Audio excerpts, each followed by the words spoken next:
Olá, turminha. É, Essa nossa aula de hoje é uma extensão do assunto angiospermas. A gente vai falar sobre alguns detalhes da reprodução desse grupo de plantas.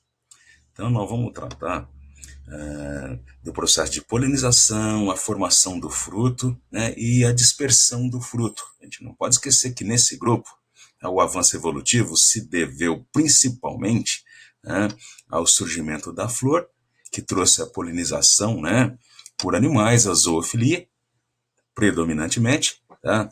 E também o fruto envolvendo a semente. Então, esse fruto, como atrativo para os animais dispersarem a semente, tá? Foi um dos grandes trunfos para que esses vegetais pudessem ocupar todos os ambientes terrestres. Não podemos nos esquecer que o surgimento das angiospermas, né, provocou um crescimento muito grande, tá, nos animais. Então, os animais que passaram, né, a fazer a polinização, né, que passaram a dispersar as angiospermas, tiveram uma quantidade maior de alimento à sua disposição. Em contrapartida, tá, ao fazer a polinização, ao também, né, dispersar o fruto, tiveram uma quantidade maior de alimento à sua disposição. Então, o verdadeiro sinergismo, o surgimento, né, das angiospermas acabou turbinando a evolução dos animais e os animais turbinando a evolução das angiospermas. E nós vamos começar falando sobre a polinização. A gente não pode esquecer que a polinização envolve o grão de pólen, aquele mesmo grão de pólen que é o gametófito masculino, que produz o tubo polínico, né, que torna a planta independente da água para reprodução. Só que tem um detalhe, a gente não pode esquecer também que o grão de pólen transporta o material genético masculino da planta masculina até a feminina. Então, essa mistura de material genético, essa mistura de DNA, tá, aumenta também a diversidade, a variabilidade. E não podemos esquecer que o grão de pólen surgiu com as gimnospermas. Então, o processo de polinização é transportar o grão de pólen, o gametófito masculino, né, até a planta feminina, a estrutura feminina, para que ele possa produzir o gameta feminino. Então, essa polinização nas gimnospermas, grupo em que essa estrutura surgiu, ela só é feita pelo vento, exclusivamente por anemofilia. E a gente sabe que esse não é um processo eficiente. O vento nem foi treinado para isso, então a polinização pelo vento ela é casual, ela é acidental. Bom, mas nas angiospermas, muitas plantas angiospermas, mesmo tendo a flor, ainda são polinizadas pelo vento. É um exemplo típico do milho, né, e de algumas variedades de grama. Porque nas angiospermas, com o surgimento da flor, surgiu a estrutura, né, atrativa para que os animais pudessem tornar a polinização mais eficiente. Mas a gente não pode esquecer que ainda algumas angiospermas fazem, né, ou dependem do vento para polinização, a anemofilia. Bom, mas a polinização mais eficiente e vetorial ela é feita por animais, a gente chama de zoofilia. Então, se a polinização envolve um animal, ela é vetorial, tá certo? E ela pode ser classificada, né, de acordo com o tipo de animal envolvido. Então, entomofilia, quando envolve insetos. A ornitofilia, pássaros. Quiropterofilia, quando envolve morcegos. Então, geralmente os insetos são atraídos, né, além do néctar, além do atrativo alimentar, também pela cor viva das flores. Então, normalmente, flores com pétalas muito coloridas, né, são polinizadas por insetos. Na ornitofilia, né, feita pelos pássaros, normalmente é o néctar quem é o atrativo. E os morcegos, como eles não enxergam bem, normalmente eles são atraídos pelo perfume, pelo odor que certas flores exalam. E uma coisa muito importante, né, é que algumas plantas dependem exclusivamente de certos animais para fazer a polinização. Então isso quer dizer que se porventura esses animais correrem risco de extinção, essa planta também. porque a polinização é o processo que inicia toda a etapa reprodutiva, todo o momento reprodutivo da planta. Então, esse vínculo específico com um tipo de animal para realizar a polinização não é a melhor coisa para um determinado vegetal, certo? Então, os morcegos, por exemplo, teve uma região, né, da Califórnia que apareceu com surto de raiva. E, né, os agricultores atribuíram aos morcegos, né, esse surto de raiva e começaram a matar os morcegos. Tá? E realmente destruíram grande parte dos morcegos. Tá? Mas a surpresa para esses agricultores é que, além do surto de raiva não diminuiu, né, houve uma quebra muito grande na produtividade dos frutos, porque grande parte dos frutos daquela região dependia do morcego para fazer a polinização. Então, a quiropterofilia. Bem, e depois do processo de polinização, se tudo der certo, né? Se houver a polinização, se houver a fecundação, deve-se formar a semente e o fruto. Então, para a gente não perder nenhum lance, temos que prestar atenção aqui na flor.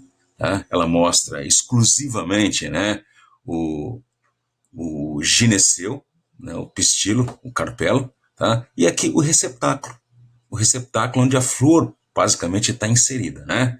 Então a gente não pode esquecer que se o processo de polinização teve sucesso, o grão de pólen ele é colocado no estigma, ele germina e o tubo polínico cresce. O crescimento do tubo polínico traz os gametas masculinos, né? Porque agora são dois, nas angiospermas são dois, tá? Para o interior do óvulo, onde você tem a oosfera, que é o gameta feminino, né? E os glóbulos polares, cuja fecundação vão originar o endosperma, que agora é triploide. Bom, se tudo isso acontecer, tá?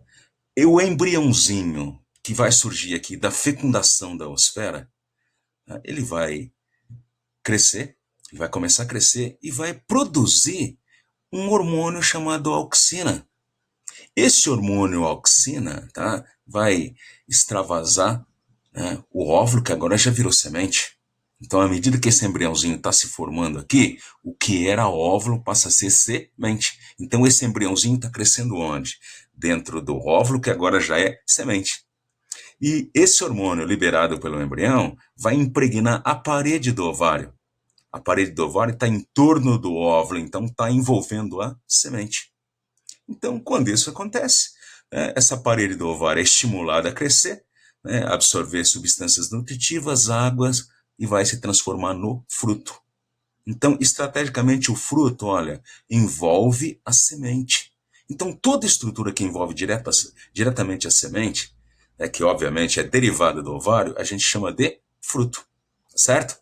Então, é isso, olha, o embrião que se forma dentro da semente, que antes era o óvulo, libera os hormônios que vão impregnar o ovário, vai estimular o crescimento do ovário, e esse ovário crescendo vai formar o fruto. Então, a principal característica do fruto é que ele surge a partir do ovário e envolve diretamente a semente. Tá? Bom, mas quando ocorre esse tipo de evento, o resultado nós chamamos de fruto ou fruto verdadeiro. Tá? Então, ó, a maioria dos frutos que a gente tem conhecimento, que a gente tem acesso, que a gente tem contato, são realmente verdadeiros e surgidos a partir do ovário, certo? Então, olha, tá aqui o mamão, a melancia, tá? A gente tem a manga, tem o abacate, tem a laranja e tem o milho com uma curiosidade. Muita gente acha, né, que o milho nem fruto é, mas ele é um fruto, certo? Tá? E na realidade, é a espiga de milho que é o fruto? Não. Cada grãozinho que você vê e chama de semente, na realidade é o fruto. Tá? Então, cada grãozinho desse aqui, ó, você tem um ovário envolvendo a semente. Realmente, tá? A semente faz parte da estrutura desse grãozinho, mas a parte mais externa é o fruto. Tá? Então, numa espiga de milho, você tem vários frutos. Quando você olha para uma espiga de milho, o que você vê ali é um conjunto de frutos. Tá certo? Bom, só que às vezes o que cresce não é o ovário. O que é estimulado a crescer é outra parte da flor que não seja o ovário, principalmente o receptáculo. Então, quando o receptáculo floral cresce, né, acumula água, acumula nutrientes, tá? Essa estrutura nós chamamos de pseudofruto. Então, se porventura quem cresce é o ovário, quem envolve a semente é sempre o ovário, então é sempre o fruto. Tá? Então, se essa estrutura que cresceu, que se desenvolveu, tá, é a parte principal, é um fruto verdadeiro, certo? Agora, quando você come algo que não seja o ovário, que não esteja envolvendo a semente, tá, você chama de pseudofruto. Então, o morango é um exemplo, né, de pseudofruto. Então, na realidade, né, a parte comestível do morango é o receptáculo floral. O que você come e adora no morango é o receptáculo floral. É um receptáculo floral um pouco diferente. Nesse receptáculo floral estão inseridos, né, vários gineceus, vários pistilos, vários carpelos e, consequentemente, vários óvulos e vários ovários. Tá? E eles não crescem. Tá? Eles se mantêm com a estrutura reduzida, então quando você olha para o morango, aqueles pontinhos escuros que a gente vê são os verdadeiros frutos. Ali estão os ovários. A parte comestível, né, que abrange vários desses frutos, né, é o receptáculo floral. Então, o morango é um exemplo, né, até pitoresco de pseudofruto. Tá? Mas não é o único, não. Olha só, a gente tem também a maçã. O que você come na maçã, né, é o pseudofruto, é o receptáculo floral. Na realidade, o ovário, que é o fruto verdadeiro, tá, é aquela estrutura bem interna que está envolvendo diretamente as sementes, olha, tá certo? Ah, então, o que nós comemos é o receptáculo floral. O fruto verdadeiro, ó, geralmente nós jogamos fora. E um outro exemplo de pseudofruto é o caju. A parte comestível do caju, tá, também não é o ovário, tá certo? Então, por incrível que pareça, o ovário no caju, tá, é a parte que envolve a castanha. Aliás, a castanha em si, o que a gente chama de castanha, é o fruto. E dentro dessa castanha você tem a semente. Então, a castanha do caju em si é o fruto. E a parte comestível que nós comemos, né, é um pseudofruto. Esse mesmo pensamento se aplica para o caju. Tá? Além do caju, a gente tem também a pera, muito parecido com a maçã. O que nós comemos, né, é o receptáculo floral. O ovário, que é o fruto verdadeiro, está envolvendo a semente, certo? O mesmo se aplica à amora, framboesa, certo? Inclusive, no caso da amora, da framboesa, parecido com o morango, nós temos vários pseudofrutos. Tá? E um caso clássico aqui, né, é o abacaxi. O abacaxi, quando você olha para o abacaxi, você tem vários frutos. Cada gominho desse, cada escaminho desse que a gente está vendo aqui, ó, tá, é um fruto. É um ovário que se desenvolveu, tá certo? E o conjunto todo nós chamamos de infrutescência. É um fruto composto, são vários frutos, tá certo? Então, a gente não pode esquecer também, né, do popular. Então, normalmente a gente chama de fruta, né? As pessoas chamam de fruta, né? Algo que a gente possa comer, que é doce e que a gente possa comer. Ah, então, dificilmente, popularmente, você ouve alguém chamando berinjela de fruto, pois a berinjela é um fruto, tá certo? E o pimentão é um fruto, tá? Então tem que tomar cuidado, né, com a designação popular. Então, toda estrutura da flor que cresce, envolve a semente e é o ovário, é um fruto. Se a estrutura que cresce, tá, não envolve a semente, não é o ovário, a gente chama de pseudofruto. Tá? Fruto verdadeiro ou pseudofruto, são frutos. Tá? Então, o que a gente come geralmente faz pratos salgados, como berinjela, chuchu, são frutos ou pseudofrutos. Normalmente são frutos, tá certo? Mas também são frutos, ok? E aqui a gente tem casos especiais de frutos que se formam sem que tenha havido a polinização e a fecundação. Ou seja, sem polinização e sem fecundação não formam sementes. Se o óvulo não é fecundado, ele não se converte em semente. Tá? Então, é o caso, por exemplo, da banana. Então, plantas assim, tá? geram frutos partenocárpicos. A banana é um fruto partenocárpico. Muita gente, quando corta uma banana ao meio, vê umas pelotinhas e fala: ah, essa banana tem semente. Não, não é semente. Ali são os óvulos que não foram fecundados, que justamente por não serem fecundados, não se converteram em sementes. Então, quando você olha para a banana, você tem um ovário que cresceu, mas que não tem semente. Então você pergunta: e de onde veio a auxina que estimulou o crescimento desse ovário? Vem de outra parte da planta, tá certo? Como não houve a polinização, a fecundação e a formação de semente, não tem um embrião para fornecer a auxina. Então vem de outra parte, no caso da bananeira, principalmente das folhas. Tá? O importante é que o ovário seja estimulado a crescer. Tá? Mesmo que não haja a semente, se ele for estimulado a crescer, ele vai originar um fruto. Tá? Se ele não tiver semente, ele é chamado de partenocárpico. Então, a banana é um exemplo, o limão Tahiti, né? A laranja baiana, aquela laranja de umbigo. Tá? E aqui a gente tem outra situação especial. Tá? Bom, se esses frutos não têm semente, como é que é feita a reprodução? Então, nessas plantas a reprodução é assexuada, certo? A banana, por exemplo. Então, a banana tem uma raiz chamada rizoma. Desculpa, tem um caule chamado rizoma, que é um caule horizontal subterrâneo. Tá? E desse caule surgem pequenas mudinhas, pequenas plantinhas. Então, essas plantinhas se soltam, né? Ou então são retiradas pelo homem, tá? E transferidas para um outro ponto. Então, essa muda assim obtida, né? Essa estaquinha, tá? Ela é usada para gerar uma nova bananeira, certo? Então, essas plantas, né, que o homem cuida, que o homem pratica agricultura com elas, tá? Se você quiser obter uma planta dessas, como elas não têm semente, tá? Obviamente tem que se fazer uma muda, tem que se fazer um processo de reprodução assexuada, um processo de clonagem, certo? A bananeira, inclusive, né, aqui está a planta da bananeira, tem um outro detalhezinho. O que a gente pensa que é caule, na realidade, é um pseudocaule. É uma estrutura formada, é um arranjo, né, formado por folhas, né, que tem uma configuração circuncêntrica, então gera o pseudocaule. O verdadeiro caule está lá embaixo. Tá? É um caule subterrâneo chamado de rizoma. Bom, então a gente não pode esquecer que o fruto ou pseudofruto estão vinculados à semente. E que o fruto surgiu principalmente como estratégia das plantas angiospermas para atrair os animais para dispersar essa semente.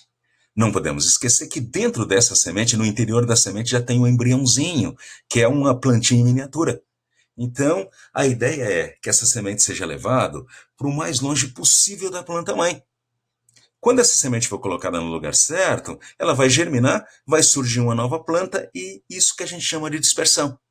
Então, é usando essa estratégia que as angiospermas conseguiram ocupar praticamente todos os ambientes terrestres. Então, falar sobre a dispersão do fruto e da semente, tá, é algo muito importante, né? Não só do ponto de vista vestibular, mas também do ponto de vista evolutivo, certo? Então, ela pode ser pelo vento. Espalhar os frutos e, consequente, as sementes pode ser feito pelo vento. Então, todos nós praticamente já vimos, né, uma penugenzinha voando por aí. Então, essa penugem, na realidade, é um fruto. É o fruto da planta dente de leão. E vinculado a esse fruto, que é um fruto seco, né, que não é carnoso, que não tem uma estrutura alimentar legal, tá, você tem a semente. Então, à medida, né, que esse fruto e essa semente estão prontos, tá, ele toca, bate o vento, leva essa estrutura e espalha por aí. Normalmente, quando chove, né, essa estruturazinha, essa penugem encharca, cai, né, e no solo a semente germina, originando uma nova planta. Certo? Então a gente não pode esquecer que fruto nem sempre é algo comestível. Às vezes, né, o fruto aparece de forma inusitada e também a estratégia que ele usa para dispersão também é inusitada. Tá? Alguns espinhos, carrapicho, por exemplo, tá? E o carrapicho é um fruto. Tá? É um espinho que te incomoda. Então você passa pela planta, ele gruda em você. Tá? E você sai com ele grudado pelo corpo e dali a pouco começa a incomodar. Só que essa estrutura dentro dela tem uma semente. E lá na frente, quando ela incomoda e você se livra dessa estrutura, você está fazendo a dispersão. Uma outra dispersão inusitada é o que acontece com o coco da Bahia. A gente chama de hidrocoria porque é feito, né, dispersão feita pela água. Então, né, o fruto, o coco em si, né, ele é um fruto muito interessante que ele foi planejado para flutuar. Então, quando essa peça cai na água, flutua, né, e às vezes fica flutuando por meses, anos até. Tá? Então, é o tempo suficiente para que a semente seja levada para algum outro local. Então, olha os componentes. Ó. A semente mesmo é a parte mais interna da peça, da estrutura. A parte mais externa aqui, ó, aquela parte fibrosa, tá? É o fruto, né, que foi planejado para flutuação. Tá? Então, quando, né, essa estrutura chegar no lugar certo, no lugar adequado, tá, você tem, tá, numa das extremidades o embriãozinho que vai germinar e gerar uma nova palmeira, um novo coqueiro. Inclusive nessa semente, olha, tá, é bem conhecido de nós, tem dois tipos de endosperma. Essa massa branca que a gente come, tá, é o endosperma sólido. E a água do coco, que a gente tanto aprecia, é o endosperma líquido, que vão assessorar, né, a germinação do embriãozinho. Então, hidrocoria, dispersão do fruto e, consequentemente, da semente pela água. Imagina só que um coco que cai na praia aqui no Brasil, dentro de algumas semanas ou meses, pode estar do outro lado do Oceano Atlântico, na África. Bom, e a estratégia talvez mais importante seja a zoocoria, feita por animais. Então, normalmente são frutos, né, que tem uma parte comestível. Os animais buscam esse fruto para poder se alimentar e levam esse fruto para longe, tá? Para poder se alimentar. Só que quando comem o fruto, descartam a semente, fazendo uma dispersão muito eficiente. Ok? Então, uma espécie de isca, uma espécie de engodo, tá certo? Mas e o homem? O homem também é um animal. Ele também entra nesse grupo da zoocoria. Só que, né, a gente aprendeu a fazer uma dispersão um pouco diferente da natural. A nossa prática da agricultura. Então a gente chama de antropocoria. Então, quando nós plantamos, num determinado local um produto, né, um grupo, um tipo vegetal, tá? O que a gente está fazendo é agricultura. Então, a prática de agricultura também está ligada à estratégia de dispersão, só que feita pelo homem, antropocoria. E é interessante saber também, pessoal, a estrutura do fruto, né? Então aqui a gente tem um abacate, por exemplo, nem todo fruto é assim, mas ele dá um exemplo legal para a gente de como é a estrutura de um fruto, tá? Então, você tem a parte mais externa, que é a casca, a gente chama de epicarpo. Você tem a parte intermediária, que realmente é o que serve de alimento para nós chamamos de mesocarpo. E a parte mais interna que envolve a semente, aquela parte dura que envolve a semente, é o endocarpo. Então, quando você junta o epicarpo mais externo, o mesocarpo intermediário e o endocarpo mais interno envolvendo a semente, a gente tem o pericarpo. Então, é de acordo com as características do pericarpo que a gente tem critérios para fazer algumas classificações no fruto. Ok? Bom, se porventura esse pericarpo ele não é muito desenvolvido, ele tem pouca água, ele tem pouca substância nutritiva, em alguns casos até duro, a gente fala que o fruto é seco. Mas se esse pericarpo, né, é rico em água, em substâncias nutritivas, tá? Você fala que ele é carnoso. Tá? Então, normalmente é o que a gente chama de fruto, porque é carnoso, serve de alimento. Tá? Por exemplo, a vagem do feijão, o amendoim, a gente acha que não é fruto, mas são frutos, só são secos, certo? Bom, outra forma também de classificar, né, os frutos é frutos deiscentes quando eles se abrem sozinhos. Então a gente não pode esquecer que a planta tem uma estratégia tremenda, né? Já devem ter notado uma manga, por exemplo. Tá? Enquanto a semente não está pronta para ser dispersada, tá? O fruto que envolve é verde, é duro e é azedo. Pararam para pensar nisso? Então, tipo assim, é verde, ele se confunde com a folhagem para o animal não ver. É como se a planta estivesse dizendo, olha, ainda não está pronto para dispersão. Bom, se porventura o animal encontrá-lo, ele está duro.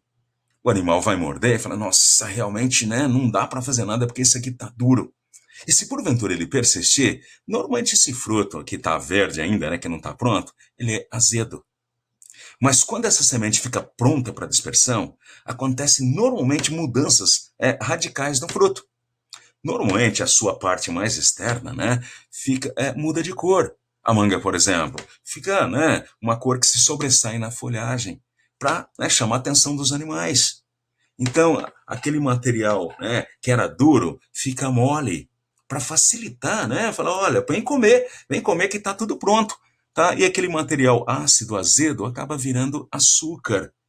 Então, esse fruto, não é todo fruto, né? Mas grande parte dos frutos, quando a semente está pronta, ele chama a atenção dos animais. Ele fica colorido, né? Uma cor diferente do verde, tá? Ele fica mole e fica doce, tá certo?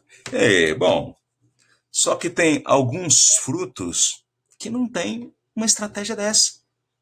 Por exemplo, a vagem, o feijão, a ervilha, né?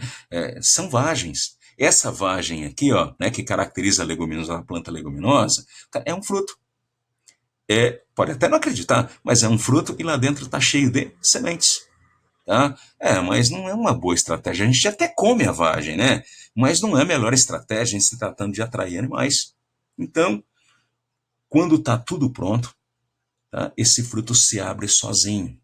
Então, esse fruto que se abre sozinho, liberando as sementes, a gente chama de deiscente. Tá? Agora, tem aqueles frutos que não se abrem sozinhos, certo? Ou ele tem que ser comido por algum animal que descarta a semente, ou ele tem que apodrecer. Então, o fruto que não se abre sozinho é chamado de indeiscente. Ok? Bem, pessoal, é só burocrático, né? Mas interessante. Uma outra forma de classificar, né, os frutos é fruto carnoso. Esse fruto carnoso, né, que tem o pericarpo bem desenvolvido, com bastante água, bastante material nutritivo, se ele tiver várias sementes, geralmente soltas, né, a gente fala que é uma baga. Se ele tem uma única semente, geralmente presa aqui, né, que tem mais dificuldade para tirá-lo do fruto, nós chamamos de drupa.